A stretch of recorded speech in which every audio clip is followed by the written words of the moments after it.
Naon Regional ROTC Annual Administrative and Tactical Inspection kaya kundusi na open field del camp and rile aki na malagutay este dia, hunto-hunto yaman formation iya dale mira un drill el maga estudyante de un universidad kon maga alto oficiales del militar.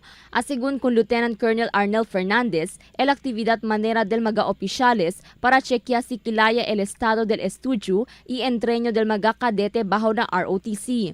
Por medio según di este maga aktividad, el mas prepara con maga kadete para responde también na maga emerhensya y calamidad.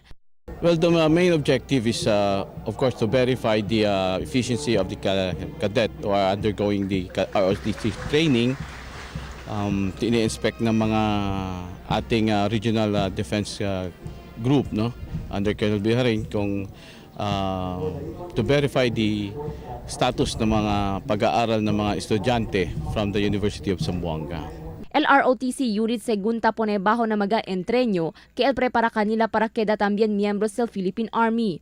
El maga miembros del ROTC ta ayuda según na Philippine Army durante el Brigada Escuela, quien ta limpia ita prepara con el maga escuela na abrida del klase. Definitely, itong ROTC unit natin, particularly the advanced students, meron silang series ng advancement nito, kaya tinawag na courses in order for them to be qualified to the armed forces of the Philippines. And the Army is going towards planning that most of the officers will also come from the advanced officers of the ROTC unit ng Army Reserve Command. Fuera con este tali también el miembros del ROTC para preservar y proteger con el medio ambiente por medio de la sembrada de magapalo. Además, durante el Zamboanga Siege, ya queda también envuelto el ROTC unit na distribución de comida y asistencia con mga víctima de guerra.